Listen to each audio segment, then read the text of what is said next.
Hello everyone, Vault Tech Agent here. I am making this video to help the player base with map awareness and what to do in specific situations and just best practices in general, so let's get started. First off, I'm going to start off with the ranged hovers or reloading weapons in general in regards to watching the map and how often you should be watching the map. So, first off, with reloading weapons, you should be looking at the map every single time your weapon reloads. So after you take a shot and you begin to move into cover, you need to look directly down at your map, see what's going on, and then shift back. And then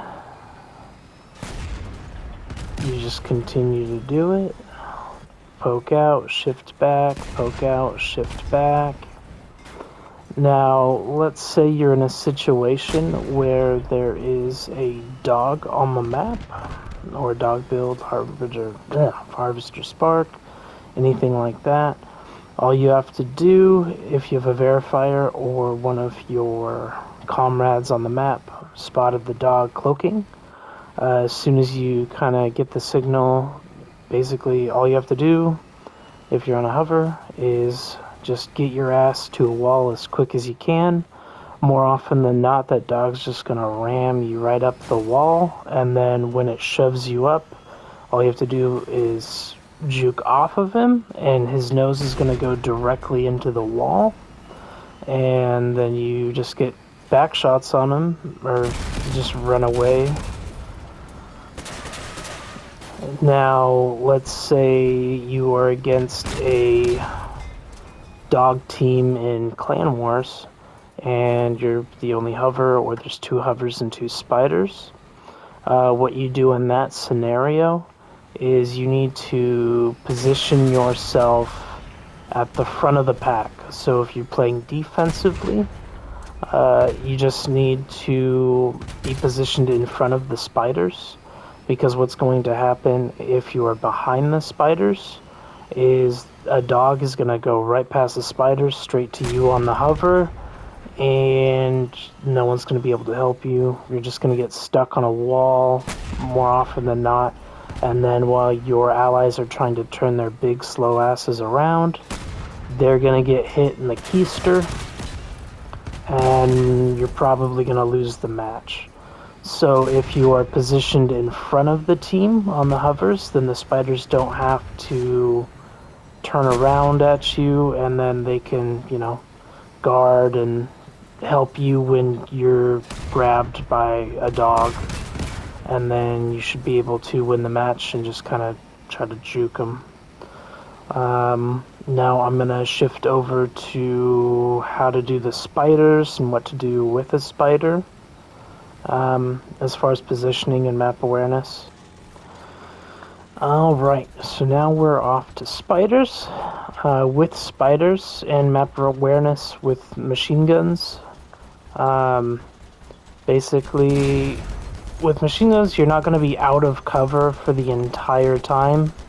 Either the enemy is going to shift over into cover, or you are going to shift over into cover. And so whenever there is a open moment that either your opponent isn't moving and you can just tap the trigger and be pretty confident you're hitting what you're trying to, just look down at your map. It takes a quarter of a second to do. And because you don't need to just be staring them down while you fight them. Especially if it's another spider, you have a pretty good idea it's not going to move very fast. You can probably get a gun off and then just shift over, look at your map, peek back out, deal some damage, look at your map when it's not firing at you, so on and so forth. Now, let's say you're in a situation where you're all spiders against a full dog team in Clan Wars. What you need to do is just similar to the hover, is you need to have your ass next to or be very near an obstacle, and let's say the dog hits you in the front, what you're going to do is you're just going to keep trying to move and shift and just try to drag his build on whatever obstacle you can to peel him off, and then you can more often than not take his side and kill him. Also, if you have a dog on you, more often than not, you need to be shifting anyway. Just don't sit there and take it and not be moving with no momentum, because that's just really bad and it's not going to help you at all.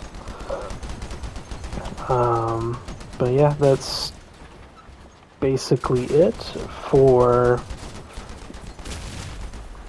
positioning and what you need to be doing whenever a dog is on the field and you're being ambushed, and where to look at on the map.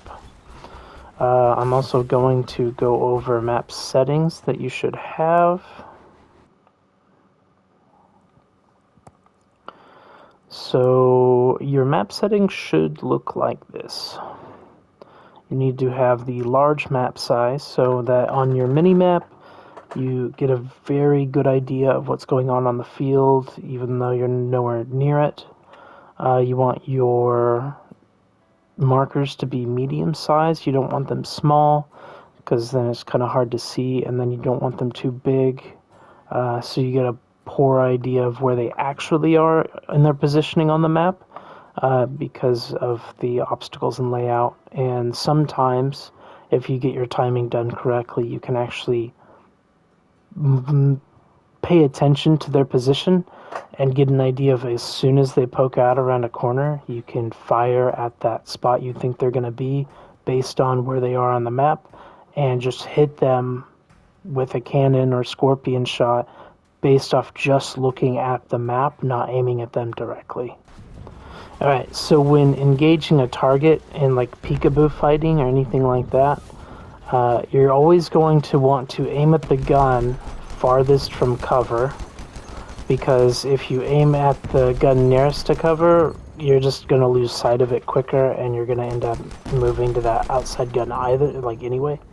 So basically just kind of keep your build aligned with their outside gun, as well as, let's say you have, well, this build doesn't make a very good example. I'll try this one instead. Let's say that your right gun has taken some serious damage, and so it's sparking heavily, and you know that if you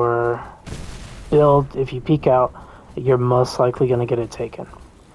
So if the right gun is sparking, okay, you want it to be the last thing to come out, so you're going to have to reposition yourself so that they target that outside gun first, and then your sparking weapon is going to be the one nearest to cover.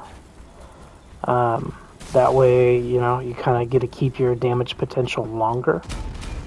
Now, whenever you are fighting in clan wars, or anything where it's like team-oriented, when you position yourself, you need to always be within line of sight of your ally. And whenever you take a position, you need to also make sure that you are in line of sight of an ally. You can't be caught out unawares and no one covering your back, because you're just going to die and you're not going to be of any benefit to your team that way. So, let's say if I was covering this angle and then I had an ally sitting right there to try to get damage within the warehouse, okay? What I'm going to do is I'm going to be peeking right here, so if anyone comes around that corner or any corner to grab the guy behind that building, I can put pressure on it to keep it back, and vice versa. If I have the dude right there and I'm peeking out like this, and there's a dude sitting behind that building there, and he tries to peek out and hit me, that person can get damage on that guy, and so it's a crossfire. So whenever you want, to peek out anywhere or take a position, you need to make sure that you have somebody in a position to help you. You can't just be going solo, going Rambo. That's way too risky for the team. And yeah, that concludes my video on just positioning, map awareness, when to look, just to help out the CROSSOUT community and, help everyone out, help everyone become a better player, more competitive, whole 9 yards. Hopefully there's more videos to come, and you guys have a good night.